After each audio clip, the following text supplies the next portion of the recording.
Thank you all for being here. This morning, our state is in shock.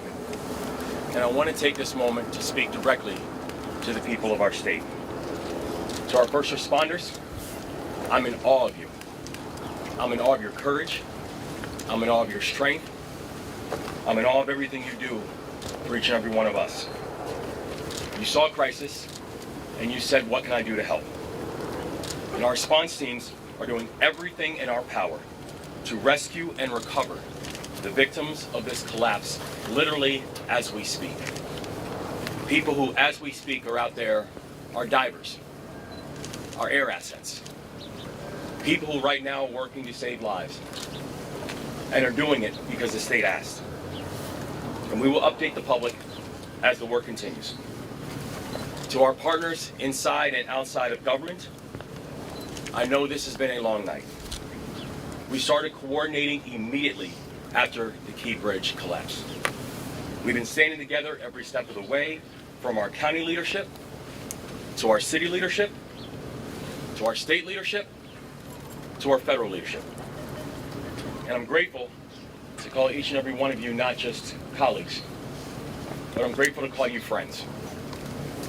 And to the people of Baltimore, and each and every one of the 6.3 million Marylanders who call our state home, I recognize that many of us are hurting right now. I recognize that many of us are scared right now. And so I want to be very clear about where everything stands. We are still investigating what happened, but we are quickly gathering details.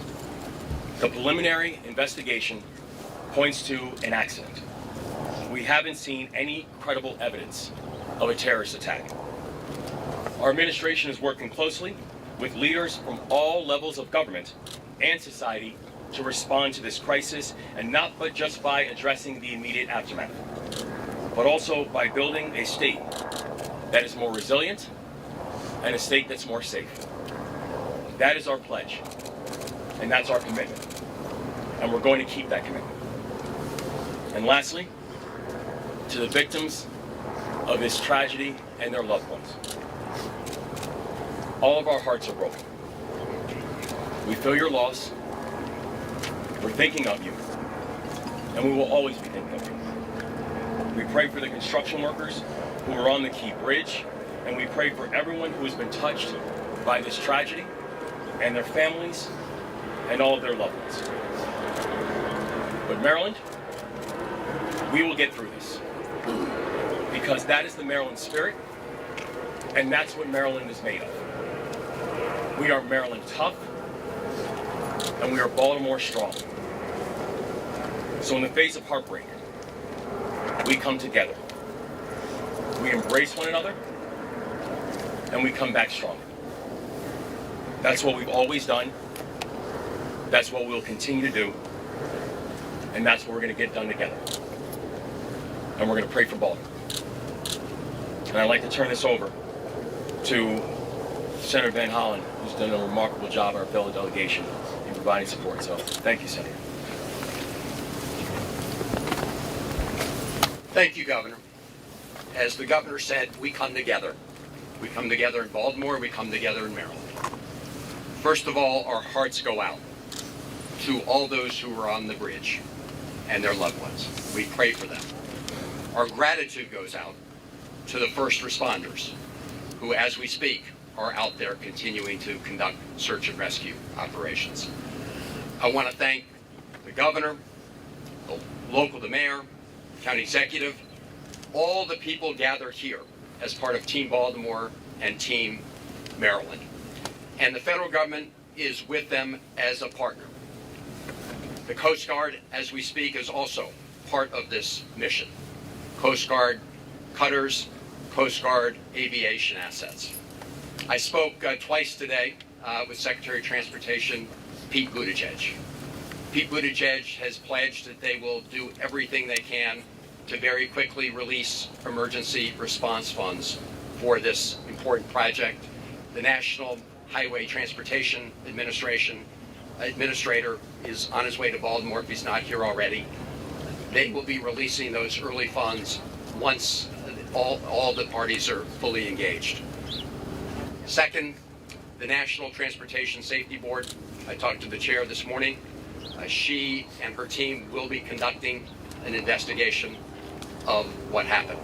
And finally, the Army Corps of Engineers, naval assets for looking below the surface and clearing. All of this is going to be part of the effort. The governor is leading Team Maryland, the mayor and the county executive, of course, Team Baltimore. But I'm just here to say, together with Ben Cardin, Senator Cardin, and Congressman Fume and others, the federal government is your partner in this effort. Thank you, and again, to the people of our state and the people of this great city. We're with you. We love you. We will get through this together. Thank you, Governor.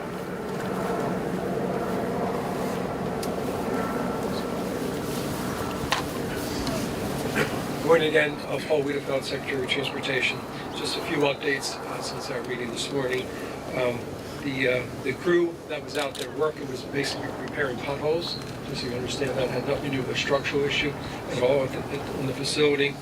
At this time, one person has been rescued, and so far, and our efforts continue in terms of that. Engineers are on site right now, determining both some of the structural issues, obviously some of the debris field, and we'll start to work that, but we'll work hand in hand with the NTSB before we take any further action in that area. With that, I did want to introduce the FBI for a few comments as well. Hello, my name is Bill Del Bagno. I'm the special agent in charge of the Baltimore field office. First and foremost, I want to say that our hearts go out to everyone that is impacted by this tragedy, especially the victims and their families. On behalf of the FBI, I would like to say that we are with you, we're with Baltimore, and we're with the partners every step of the way. The FBI, on very first looking at and assessing this matter from an investigative standpoint, I want to be clear that there is no specific or credible information to suggest that there are ties to terrorism in this incident. The FBI has been part of this response from the beginning. We came within 1 hour to the command post and quickly lashed up with our very strong partners all along the way. We will bring whatever resources that the FBI has to bear. We've already brought our crisis response, our victim services, and just recently, our underwater search evidence recovery teams are on site. And we will continue to provide all those resources as long as it takes. And as the investigation goes on, we will take it to its logical conclusion along with our partners. To the people of Baltimore, to the public, I ask you to be patient as we go through this and as information becomes available to us. And lastly, I want to say thank you. Thank you to our partners. Thank you to everyone who in the FBI and counts on the FBI. We will always bring what we need to the people of Baltimore, and we are with you. I'd next like to introduce the Coast Guard. Good morning. The Coast Guard is still actively searching at this time. We are using response boat crews from 2 of our local Coast Guard stations, one of our helo crews from Air Station Atlantic City, and also one of our cutter crews on one of our 87-foot patrol boats. We will continue to work with our local, state, and federal partners during this tragedy. Thank you.